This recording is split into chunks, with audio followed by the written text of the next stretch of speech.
morning po sa ating lahat. Ayan, nakapagpakain, nakapagpainom na po tayo ng ating mga alaga. Nakapag-ikot na rin tayo ng mga eggs dito sa incubator natin ito.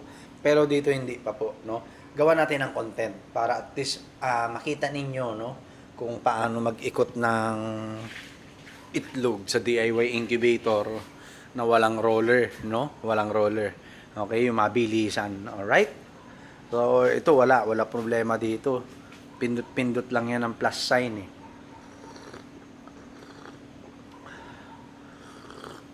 Ay, ang sarap ng kape, boy. Ayan, oh. Kasi may automatic unset po nito, no? Kasi, yun nga, sabi ko, per batch na po usapan natin dito. At saka, itlog na ng pugo po to, no? Tapos minsan itlog ng manok, okay? Para hindi siya nagko-continuous na umikot, no? Kasi during the last 3 days of incubation po, dapat hindi naiikutin ang itlog, no? So sa ika-15th day, no, ng incubation natin, hindi naiikutin tong mga itlog ng pugo. Kaya naka-semi-automatic po 'yan. Alright? So yan, nakapagpakain, nakapagpainom na rin tayo ng mga manok natin dito. Ayan, hihiramin daw ni Uncle tong Gilmore Hatch. Light side siya, magbe-breed. Sabi ko kasi hindi muna ako tatanggap ng mga, ayan sila. Yan, nakapagpakain, nakapagpainom na rin po tayo. Ano? Ito may sakit yata itong lalaki natin na to. Bagsak ang pakpak. So ayan sila. So, yan ang nakawala rito, yung dalawang 5K sweater po natin. Si SBR Tornado Hatch. Tsaka yun yung Gilmore Hatch. Kukunin daw muna ni Uncle. No? Yan sila, mga oriental sweaters na inahin. Ito yung kakulay ng kakaibang kulay. Para daw brass back. May gold din tayo. Itim. Ayan, mga gold. Oh. Ito yung kakaiba rin ng kulay. Oh. Ganda. Ayan, mga itim. Na oriental sweaters na inahin. No? Ayan, mga itim. Oriental sweaters din po. Ganda. Mamimili tayo dyan nang ibabangga natin doon sa ating ito. Dito sa GBS natin. Siyempre ito ang asawa nito, yung 5K sweater na po natin, no? Na dalawa. Tapos mamili rin tayo ng kahit mga 3 o 4 diyan sa ating mga oriental sweaters po, no? Tapos dito, ang galing, ang lalakas po ng ng resistensya nitong mga sisiw. Yan, hindi sila nilamig. Wala na pong sapin yan. Wala nang sapin. Ganda yan, oh. Lalaki na naman siguro yan. Yung kakaibang kulay. So ito yung mga Asil Boston SBR Tornado natin, no? Ayan, may nakawala na rin dyan. 3 inahin yata. Ayun. 1, 2. Tapos yung isa, yun yung maliit. Ayun, oh. Zoom natin. Ayan, oh. Ayan. Asil Boston SBR Tornado yan.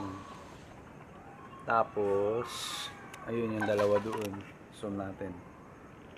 Pwede na may zoom to eh. Oh, ayan. Yan, dalawang yan. Asil Boston SBR Tornado po yan, no? At ang nag-iisang lalaki, hindi natin mapakawalan dahil sobrang tapang. Ayan po. Ito. Ayan. Asil Boston SBR Tornado. Sobrang tapang po, no? Doon sa may 4 na oriental sweater na lalaki, talaga nakikipagbugbugan po siya. Mas malaki sa kanya di hamak, dublado ang katawan, no? Kaya yun, napag-isipan ko na wag muna nating pakawalan, no? At nag-iisang lalaki, sayang naman. Alright, kasi matagal na naman po tayo bago mag-breed ng mga panabong. Yan po muna sila, hayaan muna nating lumaki, tumanda, yan, no? Pero yung yung straight sweater, sige po, pwede.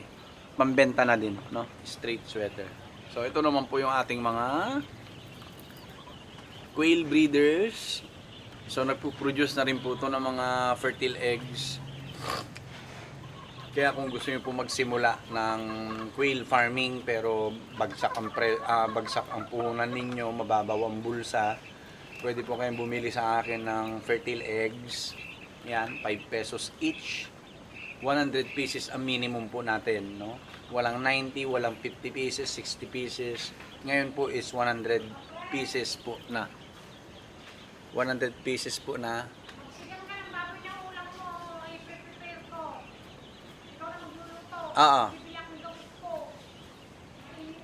So yan po, no. 100 pieces minimum fertile eggs, that is 500 pesos. So marami na po nag-acquire sa atin, no. Marami na po nag-acquire. Yung kabatch ko at saka yung taga Norte, yan nag-acquire na po ng fertile eggs po sa atin. Yung feedback ng kabatch ko, yung unang-unang bumili ng mga fertile eggs natin dito is halos lahat daw po may laman. Para may isa lang na walang laman. So, yun, no? Maganda po ang fertility ng ating mga pugo, mga quail breeders. Ayan, no? Zoom natin. O, diba? Ayan. Yan sila. O. Diba? So 100 heads na lang po to. 100 heads na lang po sila. Yung 5 na disgrasya po, no? Nagkaroon ng prolapse. Yung itlog, sobrang laki, hindi nila mailabas. Sabog ang puwet, no? Sabog ang puwet. Yan, no? So, may mga collection na rin po tayo niyan. Bali 2 days na. So, yung mga hindi magaganda ang shape po ay stable eggs na po yun, no? At tested ko po yan. Kapag pangit ang shape, pangit din ang labas, no? Kapag pangit ang shape, infertile siya. Pansin ko lang po, pansin ko lang. Kaya kung bibili po kayo sa akin, itong mga piling-pili natin, ayan, no? Na mga fertile eggs, yan, good size yan, no? Pasok na pasok for incubation. Okay? Tapos itong mga hindi natin napipili, ayan, pambenta na. So ubos na rin po yung table eggs po natin, ha. Ayan po. Baka mamaya sabihin for content na naman, no? So inuulit ko, wala akong mapapala sa pagko-content dahil hindi naman po ako sikat. Hindi naman po ako nagmi-million views. Okay? Kaya hindi ko po lulukuhin ang aking mga buyers and client po natin, no, na mabenta ang itlog ng pugo, mabenta ang quail meat, no? So sinasabi ko naman po kung ubos na o hindi.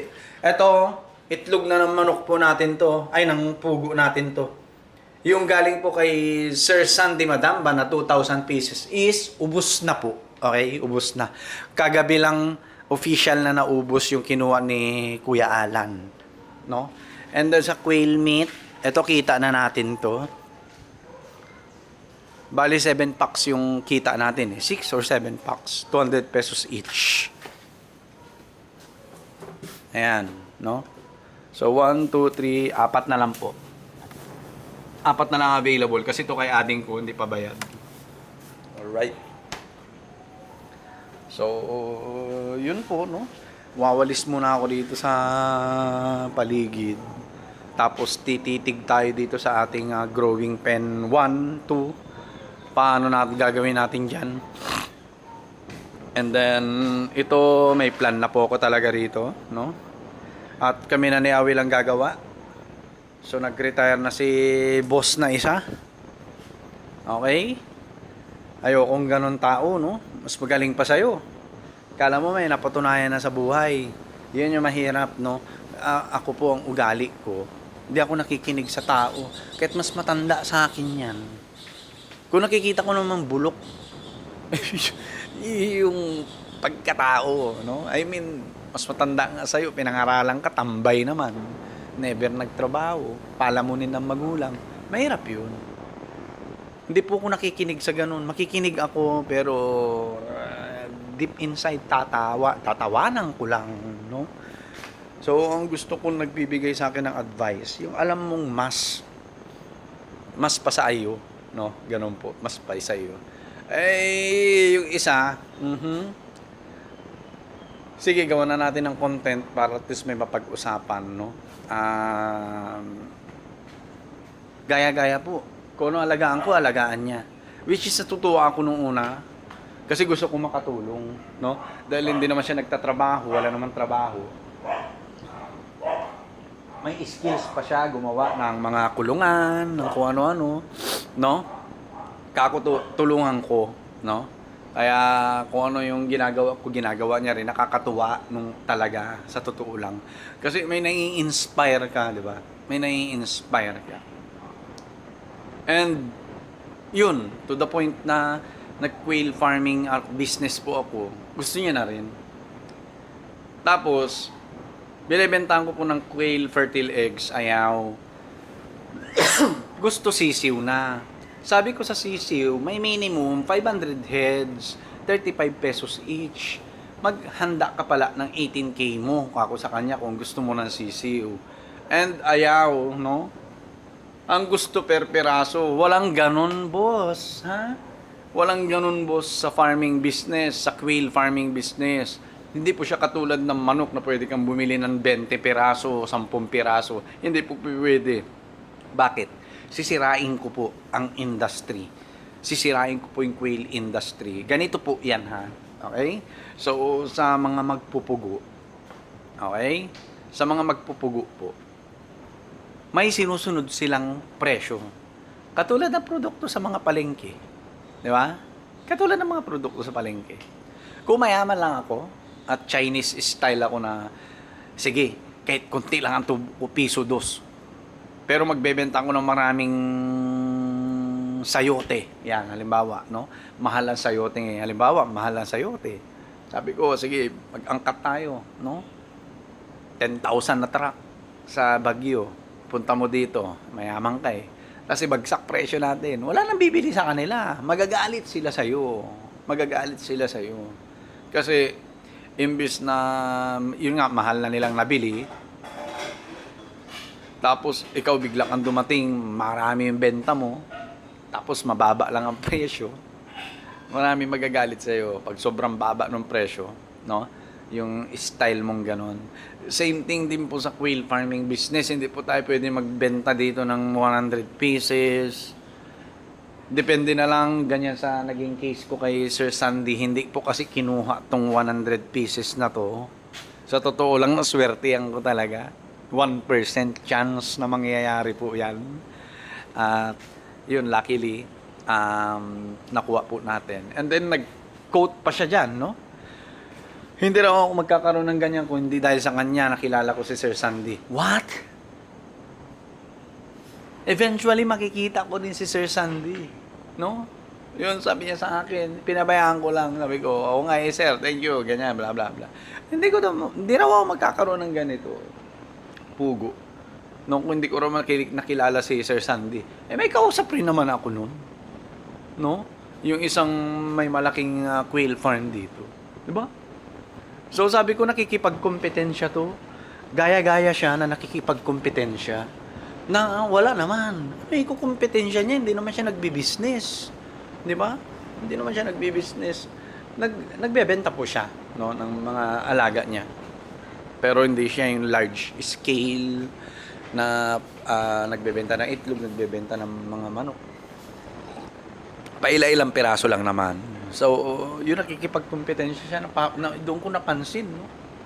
Na ayun nga, nagbitaw siya ng salita na hindi daw magkakaroon ng ganito na mga quail breeders kung hindi dahil sa kanya, dahil nakilala ko raw si Sir Sandy. Tingnan niyo po yung mindset ng mga taong mababaw, no? Mababa ang mindset niya. Okay? So, isa sa strategy ko po ito, sana hopefully hindi sumama ang loob niya, no? At unti-unti na tayong kumalas sa kanya, no? Dahil medyo toxic, no? So, nag-start naman ako mag-business nito kahit nung wala siya, eh. 'Di ba? Meron may isang tao na Nagpapasalamat ako, alam mo kilala mo kung sino ka. Na nag-start ako sa wala, talaga andyan nakasupport, no? At yun, ibahin na natin, no? Nagsimula ako, nagplano ako, nang wala siya, di ba? Kaya kaya na natin siya tanggalin sa buhay natin. Kaya natin siya tanggalin sa buhay natin. And napaka-toxic, no? Yun ang ayoko yun. Nagtuturo ka tapos wala ka naman napatunayan sa buhay mo. Ayoko yung ganun, no? Ayoko yung ganun. Kaya kong gawin, no? Mag-isa. Kung ano yung mga dapat kong tapusin dito, no? Yan. Katulad yan yung mga magko-convert nitong brooder, magko-convert niya ang grower. Meron akong tao talaga bago pa siya dumating sa buhay ko. May mga tao ako talagang kumikilos dito, men. Ayan, nakikita mo ba yan? Oh, sinong gumawa niyan, 'di ba? Okay. Sinong gumawa niyan? Okay? So kayang-kayang gawin 'yan, no? Baka mamaya iniisip niya na pilay si Sir Patrick. Wala ako. Akong gumagawa ng gano'n. Nagkakamali siya. Bago pa siya lumitaw sa buhay ko, may gumagawa na talaga rito, no? It so happen lang na parehas kami ng hilig. And then natutuwa ako dahil nai-inspire ko nga siya, no, na ginagaya niya kung ano yung ginagawa ko, minimimik niya, no? And then hanggang sa quail farming, gusto niya per piraso ang bili, no? Di pa pwede yun. Hindi ko sisirain yung quail farming business nang dahil lang sa kanya. It's all about business. O ha, makinig ka. Okay? Kung gusto mong magkaroon ng RTL, maghanda ka ng 18,000 mo. Maganda ka ng 18,000 mo, sige, bibigyan kita, 500 heads. May free pa na 10. O, sige. Ayan o, may mga papisa ko. Yeah, may umorder nga sa atin ng 500 heads na RTL. And that is 18,000. Wow. O, di ba? Tapos papisa ulit tayo. Then, day old pa lang dapat i-post na natin. Ayan, no? Okay. Maganda siya ng 18,000 niya. Mahirap naman yung pagbibigyan mo sa lahat ng oras yung mga ganyan tao. Tayo namumuhunan, tapos siya makakabili ng per peraso. Swerte niya naman. Di ba? Walang ganun, boss. Ha? Huwag sasaman loob mo dahil it's all about business. Hindi ito tungkol sa pagkakaibigan o pagkakakilala natin, no? It's all about business. If you want ng RTL, maganda ka ng 18,000 mo, sige, bibigyan kita. Wala namang problema eh. Mamuhunan ka nga lang. Katulad ng ginagawa namin, no? So, sabi ko nga, imbis hindi ko nga pambenta itong mga fertile eggs, naisipan ko nang dahil sa kanya. Sige sir, 5 pesos each. Minimum 100 pieces. Bili ka ng fertile eggs. Ayaw! Oh my God! 2 tao na yung bumili sa akin ng fertile eggs. Ngayon mapipisa na. Alam nyo kung anong gusto niya? RTL. Ang lakas ng loob mo, boy. No? RTL tapos ilang piraso lang. No way. Sisirahin ko yung quail farming business dahil sa'yo. Hindi. Walang ganun. Out ang pagkakaibigan natin sa ganong bagay. It's all about business, wag sasaman loob mo, no? Kaya kung gusto mo ng RTL, RTB, sabi ko nga, tinatapatan ko yung mga minimum ng mga quail breeders, lalo yung pinagkuhanan natin, dahil masisira. Minimum 500 heads po tayo. Maganda ka ng 18,000 mo. Wala namang problema eh. Di ba? Wala namang problema. Mabibigyan po kita ng RTL, pero hindi per piraso sa ninanais mo. Walang ganun, boy. Walang ganun, no? So, ayan, nakapag-vlog naman na tayo dito. Napakain na painom na natin itong mga manok. Ayan, o. Tapos nagdilig na rin tayo konti para malamig na agad. Ayan, o. At hihintay na lang natin po silang mangingitlog at collect na naman po tayo. So, 4 na araw tayo magko-collect. Siguro pupunuin ko na rin po yung isang incubator natin. Para 4 na batch. Ayan, 4 na batch. No? So, ilagay ulit natin dito. At para hindi sayang yung oras. No? Andi dito yun yung incubator natin. gusto niya madalian na wala naman siyang budget. Hindi naman siya namumuhunan. Ayan po. So, babalik natin to sa loob ng bahay. Magagamit natin to. Okay? Okay, babalik natin yan. Yun nga ang problema, ano? Binibigyan ko ng fertile eggs, kakontas ng fertility. May incubator naman siya. Automatic incubator po. Ganyan sa akin. Sabi ko, tanggalin mo yung roller, marami kang mailalagay, marami kang mailalaman. Ayaw, boy. Gusto RTL, ang lakas ng loob mo, men. Tapos gusto perasong bibilin? No way! Okay? Out po yung pagkakaibigan, pagiging magkamag-anak po natin sa business, no? Business as usual tayo. Business is business. Alam ng mga pinsang ko yan. Alam ng mga kamag-anak ko yan. No? Price is price. Kung ano yung mga discounts ko, nire-respeto nila. Kung ano yung offer ko, nire-respeto nila. Yung minimum ko, nire-respeto po nila.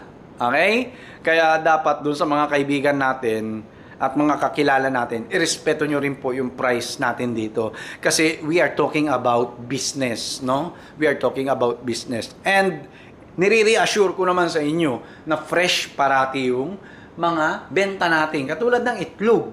Ito, kalalabas lang ng puwerta to kahapon. O, di ba? O. Okay? Ganun lang po yun, no? Business is as usual po tayo dito, no? Umasa kasi po yata siya, no, na makakakuha siya ng breeders sa atin, hindi po. Maganda siya ng 18,000 niya para makakuha siya sa akin ng 500 heads ng RTL. Kako nga sa kanya nung nandito pa siya, nung okay pa kami. 700 eggs to. Pag may napisa dito, 500, kunin mo na, maganda ka na 18,000 kasi 35 pesos isa. No? 500 times 35. That is 17,000 plus. No? Close to 18,000 na. Walang problema, kako. Kunin mo na, kako. Ayaw maglabas. Sisiw na daw ang gusto, lakas ng loob, wala namang pinupuhunan. Ang gusto peraso. Hindi po, wala pong ganun. Hindi manok yan. No? Hindi po manok yan. Pugo po yan. Alright? So yun, humaba na tayo. God bless po sa ating lahat. Magkakape muna ako at magwawalis sa labas. Peace!